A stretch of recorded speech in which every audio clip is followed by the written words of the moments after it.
Good morning to all. Today we will talk about enthalpy changes for different type of reaction and phase transition. The heat or enthalpy changes accompanying chemical reaction is expressed in different way depending on the nature of the reaction. These are discussed below. The first one is standard heat of formation. What is standard heat of formation? What is the definition of standard heat of formation? 298 சிம்பிளாக ஷார்ட்டாக சொல்லணும்னா 298 கெல்வினில் 1 per atmosphere ப்ரெஷரில் ஒரு எலமெண்ட்ஸ்லேருந்து 1 mole of compound வந்து form பண்ணும்போது அங்கே enthalpy changes எவ்வளோ நடக்குது அப்படின்றது தான் standard heat of formations. So அங்கே டெஃபினேஷன்ஸ் கொடுத்துருப்பாங்க. The enthalpy changes take place when 1 mole of a compound is formed from elements present in the one standard state 298 Kelvin and 1 per atmosphere. இங்கே எலமெண்ட்ஸோடைய standard heat of formation வந்து 0.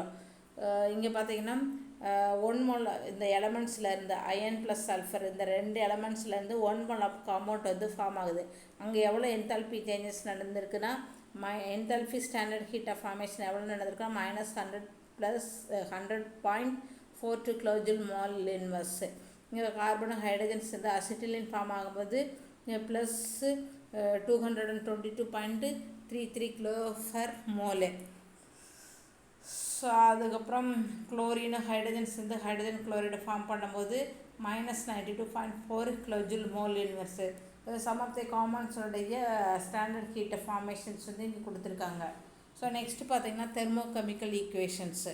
So தெர்மோகெமிக்கல் equations பார்த்திங்கன்னா ஒரு chemical தெர்மோகெமிக்கல் reactions வந்து எப்படி இருக்கணும் அப்படின்னா, so இங்கே ஒரு எக்ஸாம்பிள்ஸ் கொடுத்துருக்காங்க. பார்த்திங்கன்னா 2H2 + O2 gives 2H2O. So இதுதான் வந்து ஒரு தெர்மோகெமிக்கல் ரியாக்ஷன்ஸ். இந்த தெர்மோகெமிக்கல் ரியாக்ஷனில் முன்னாடி இருக்க கோஎஃபிஷியன்ட்ஸ் வந்து எவ்வளோ நம்பர்ஸ் ஆஃப் ரியாக்டன்ஸ் எடுத்துக்கிறோம் அப்படின்றத வந்து இண்டிகேட் பண்ணோம். 2H2 2 hydrogens 2 molecules of hydrogens 1 molecules of oxygens. முன்னாடி 1 எதுவுமே நம்பர் இல்லாட்டினா 1 இருக்கிறதுல மீனிங்கு. இங்கே 2 moles ஆஃப் வாட்டர் மாலிகுல்ஸ் வந்து ஃபார்ம் பண்ணிடுது. அண்ட் செகண்ட் பார்த்திங்கன்னா இந்த தெர்மோகெமிக்கல் ரியாக்ஷன்ஸில் ரியாக்டனும் ப்ராடக்ட்டும் என்ன ஸ்டேட்டில் வந்துட்டு இருக்குன்றதை இண்டிகேட் பண்ணோம். அதை ப்ராக்கெட்டில் கொடுத்துருப்பாங்க. இப்போ இங்கே ஜின்னு கொடுத்துருக்காங்க. ஜின்றது கேசியஸ் ஸ்டேட்டில், ஹைட்ரஜன் வந்து கேசியஸ் ஸ்டேட்டில், ஆக்சிஜன் வந்து கேசியஸ் ஸ்டேட்டில் இருக்குது, அண்ட் வாட்டர் மாலிகுல் வந்து கேசியஸ் ஸ்டேட்டில் இருக்குது. ஸோ நெக்ஸ்ட்டு பார்த்திங்கன்னா இந்த ரியாக்ஷன்ஸ் நடக்கும்போது இந்த ஸ்டாண்டர்ட் ஹீட் ஆஃப் ஃபார்மேஷன்ஸ் வந்து பார்த்திங்கன்னா -967.4 கிலோஜூல் கொடுத்துருக்காங்க. ஸோ இப்போ இந்த ரியாக்ஷன்ஸில் வந்து ஸ்டாண்டர்ட் ஹீட் ஆஃப் ஃபார்மேஷன்ஸ் எவ்வளோ என்தால்பி சேஞ்சஸ் நடக்குதுன்னா -967.4 கிலோஜூல்னு சொல்லியிருக்காங்க. ஸோ இந்த நெகட்டிவ் வேல்யூ வந்து இண்டிகேட் வந்து இது எக்ஸோதெர்மிக் ரியாக்ஷன்ஸ் அப்படின்றத வந்து இண்டிகேட் பண்ணி காட்டுது. ஸோ இதுதான் வந்து ஒரு இப்படி தான் ஒரு தெர்மோகெமிக்கல் ரியாக்ஷன்ஸ் வந்து எழுதணும். லெஃப்ட் ஹேண்ட் சைடில் வந்து இது வந்து ரியாக்டன்ஸு அண்ட் த ரைட் ஹேண்ட் சைடில் ப்ராடக்ட் எழுதணும். ரியாக்டன்ஸ் பக்கத்தில் அது என்ன ஸ்டேட்டில், லிக்விட் ஸ்டேட்டில், கேஸஸ் ஸ்டேட்டில், சாலிட் ஸ்டேட்டில் இருக்கணும் இண்டிகேட் பண்ணணும். முன்னாடி இருக்க கோஎஃபிஷியன்ட் வேரியபிள் வந்து ரியாக்டன்ஸ் வந்து நம்ம எவ்வளோ எடுத்துக்கிறோம், எவ்வளோ மோல்ஸ் எடுத்துக்கிறோம் அப்படின்றத இண்டிகேட் பண்ணுறது. அப்புறம் ΔHF அது ஸ்டாண்டர்ட் ஹீட் என்தால்பி சேஞ்சஸோட வந்து இண்டிகேட் பண்ணுது. அதில் நெகட்டிவ் வேல்யூவாக இருந்தால் எக்ஸோதெர்மிக் ரியாக்ஷன், பாசிட்டிவ் வேல்யூவாக இருந்துச்சுன்னா எண்டோதெர்மிக் ரியாக்ஷன்ஸ். ஸோ கீழே ரியாக்ஷன்ஸ் பார்த்திங்கன்னா வாட்டர் மாலிகுல் வந்து ஹைட்ரஜன் ஆக்சிஜனாக ஸ்ப்ளிட் ஆகுது. ஸோ இங்கே வந்துட்டு பாசிட்டிவ் வேல்யூவாக இருக்குது. இது வந்து எண்டோதெர்மிக் ரியாக்ஷன்ஸு. ஸோ இந்த மாதிரி தான் ஒரு தெர்மோகெமிக்கல் ரியாக்ஷன்ஸ் வந்து எழுதணும். ஓகேவா? ஸோ நெக்ஸ்ட்டு பார்த்தீங்கன்னா standard enthalpy of reaction from standard enthalpy formation. ΔHR நாட்னா standard enthalpy of reaction. Standard enthalpy of reaction இந்த ΔHR இந்த நாட்டு எதை இண்டிகேட் பண்ணுதுன்னா ஸ்டாண்டர்டை வந்து இண்டிகேட் பண்ணோம். இங்கே ΔHF நாட்டுன்றது வந்துட்டு standard enthalpy formations. Standard enthalpy formations. So standard enthalpy reaction is enthalpy changes reaction when all the reactant and product are present in the standard state. Standard condition are denoted by adding the standard 0 to the symbol.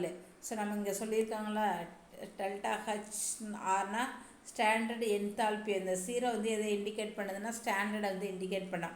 அதே மாதிரி delta H F நாட்டுன்னா standard enthalpy ஃபார்மே standard this is a change in enthalpy, this is F indicating the formations. So இங்கே பார்த்தீங்கன்னா first ஒன்று கொடுத்துருக்காங்க delta H R naught எப்படி கண்டுபிடிக்கிறதுனா ஸ்டாண்டர்ட் என்தால்பி ஆஃப் ரியாக்ஷன் எப்படி கண்டுபிடிக்கிறதுனா summation of standard enthalpy reaction of product minus summation of standard enthalpy reaction of reactants. So இந்த ப்ராடக்ட்லேருந்து ரியாக்டன் வந்து சப்ராக்ஷன் பண்ணால் we got the standard enthalpy of reactions.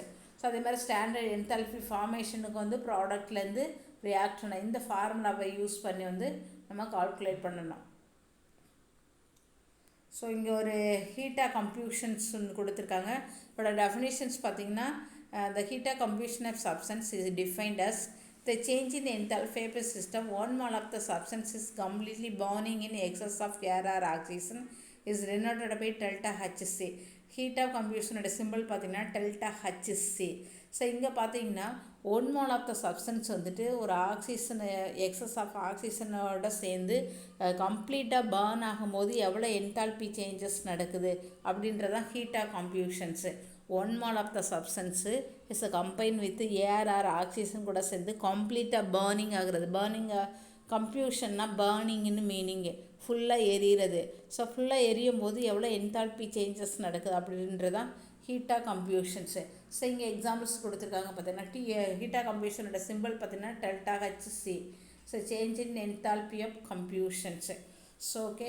So இங்கே methane வந்துட்டு ஆக்சிஜன்ஸோட சேர்ந்து கம்ப்ளீட்டாக பர்னிங் ஆகுது. பர்னிங் ஆகும்போது நம்ம கார்பன் டை ஆக்சைடும் வாட்டர் மாலிகுல் கிடைக்கிறது. இங்கே ஹீட் ஆஃப் கம்ப்யூஷனோட வேல்யூ பார்த்தீங்கன்னா -87.78 கிலோஜூல் பர் மோல் இன்வர்ஸ் கொடுத்துருக்காங்க. அப்புறம் கார்பன் ஆக்சிஜனோட கம்ப்யூஷன் பர்னிங் ஆகும்போது கார்பன் டை ஆக்சைடு ஃபார்ம் ஆகுது. இங்கே ஹீட் ஆஃப் கம்ப்யூஷனோட வேல்யூ பார்த்தீங்கன்னா -394.55 கிலோஜூல் பர் மோல். ஸோ இந்த கம்ப்யூஷன் ரியாக்ஷன் வந்துட்டு ஆல்வேஸ் வந்து நெகட்டிவ் வேல்யூவாக தான் இருக்கும். பிகாஸ் அது வந்து எக்ஸோதோமிக் ரியாக்ஷன்ஸு. ஸோ எந்த எக்ஸோதோமிக் ரியாக்ஷனா that is evolution of heat. இந்த மைனஸ் சிம்பிள் எதை இண்டிகேட்டுக்கிறதுனா எக்ஸோதோமிக் ரியாக்ஷன் எவால்வேஷன் ஆஃப் ஹீட்டுன்றது வந்து இண்டிகேட் பண்ணி காட்டுது. ஸோ நெக்ஸ்ட் வந்து molar heat capacity. So molar heat வந்தோட சிம்பிள் கியூன்னு தெரியும். The heat Q is supplied to a system. The molecule in the system absorb the heat and hence their kinetic energy increases. When in turn rises the temperature of the system from T1 to T2. This increases T2 minus T1 in temperature is directly proportional to the amount of heat absorbed and inversely proportional to the mass of the substance. இப்போ ஒரு சிஸ்டம்னு எடுத்துட்டோம்னா அந்த சிஸ்டம்ஸுக்குள்ள already heat initial temperature வந்து T1 இருக்கும். நம்ம excess temperature வந்து supply பண்ணும்போது அதோட டெம்பரேச்சர் வந்துட்டு இன்னும் இன்க்ரீஸ் ஆகும். ஸோ அப்போ இனிஷியலாக ஒரு டெம்பரேச்சர் இருக்குது, ஃபைனலாக டெம்பரேச்சர் இன்க்ரீஸ் ஆகும்போது வேறு ஒன்றா மாறிடும். அது வந்து ஃபைனல் டெம்பரேச்சர் ஆயிடுது. ஸோ அதுதான் இனிஷியல் டெம்பரேச்சர் வந்து T1, ஃபைனல் டெம்பரேச்சர் T2. அதோட சேஞ்ச் இன் டெம்பரேச்சர் தான் T2 மைனஸ் T1ன்னு சொல்லுவாங்க. ஸோ இந்த சேஞ்ச் இன் டெம்பரேச்சர் வந்து எதுக்கு டைரக்ட்லி ப்ரொபோர்ஷனலாக இருக்குன்னா அமௌண்ட் ஆஃப் த ஹீட்டு கியூக்கு change in temperature solution change in temperature எதுக்கு டைரக்ட்லி ப்ரொபோர்ஷனலாக இருக்குன்னா அமௌண்ட் ஆஃப் ஹீட்டுக்கு வந்துட்டு டைரக்ட்லி ப்ரொபோர்ஷனலாக இருக்கும். அதுதான் இங்கே சொல்லியிருக்காங்க. the amount of heat change in temperature is directly proportional to the amount of heat, inversely proportional to the mass of the substance and inversely proportional to பார்த்தீங்கன்னா change in temperature directly proportional to the amount of heat and inversely proportional to mass of the substance ன்னு சொல்லியிருக்காங்க. Proportionality remove பண்ணுறதுக்கு எப்போவுமே ஒரு constant add பண்ணுவோம். So constant add பண்ணின்னு அதை remove பண்ணும்போது Q equal to M into delta டீன்னு மாறும். அதை தான் இங்கே கொடுத்துருக்காங்க. Q ஈக்குவல் டு இந்த ப்ரொபோர்ஷனாலிட்டி ரிமூவ் பண்ணுறதுக்கு இங்கே ஆக்சுவலி அந்த definition molar heat capacity definition பார்த்தீங்கன்னா change in temperature is directly proportional to amount of heat and inversely proportional to mass of the substance.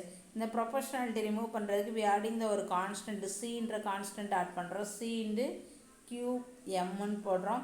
M இந்த சைடு எடுத்துகிட்டு வந்துடுங்க. So Q equal to M into delta T. m into delta T.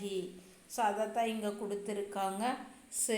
Q equal to C m into delta T. C equal to Q by m delta T. So C தான் வந்துட்டு heat capacity. So C equal to Q by m into delta T. இதை நமக்கு already சொல்லியிருக்கோம்ல, change in temperature T2 minus T1. So அதோட value வந்து 1 கெல்வினும் mass வந்துட்டு 1 கிலோஜின் வந்து C equal to Q வருது. ஹீட் கெப்பாசிட்டி equal to ஹீட்டாக மாறிடுது. So next specific heat capacity definitions இங்கே கொடுத்துருக்காங்க. Specific heat capacity of system is defined as heat absorbed by 1 kilogram of the substance to rise the temperature by 1 Kelvin. So heat ஒரு சிஸ்டத்துலேருந்து heat absorb பண்ணும்போது 1 kilogram of the substance வந்து to rise the temperature by 1 Kelvin. That is called as specific heat capacity. The heat capacity the 1 mole of the substance is called molar heat capacity. That is cm கூலும்ன்றதில் வந்துட்டு measure பண்ணுவாங்க. It is denoted as the amount of heat absorbed by 1 mole of the substance to rise the temperature by Kelvins. So இந்த definitions எல்லாம் கொஞ்சம் அப்படியே தான் நம்ம படிச்சுக்கிடணும்.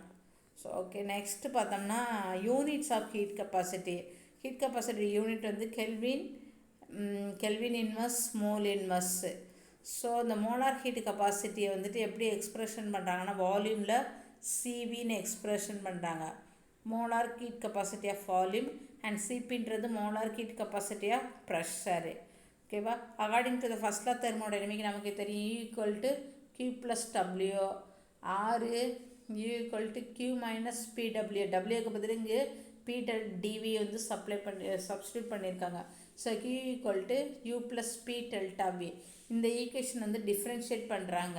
எந்த ஈக்குவேஷனை? Q equal to U plus P delta V வந்து டிஃப்ரென்ஷியேட் பண்ணுறாங்க வித் டெம்பரேச்சர்ஸ். அப்போ இங்கே TQ by TT, இங்கே ப்ரெஷர் வந்துட்டு கான்ஸ்டன்ட்னு வால்யூம் வந்து கான்ஸ்டன்ட்னு சொல்லியிருக்காங்க. இந்த ஈக்குவேஷன் வந்து டிஃப்ரென்ஷியேட் பண்ணுறாங்க. ஸோ டிஃப்ரென்ஷியேட் பண்ணும்போது வித் எது ரெஸ்பெக்டு டெம்பரேச்சருக்கு இங்கே வால்யூம் வந்து கான்ஸ்டன்ட், டிவி வந்துட்டு கான்ஸ்டன்ட் சொல்லிடுறாங்க.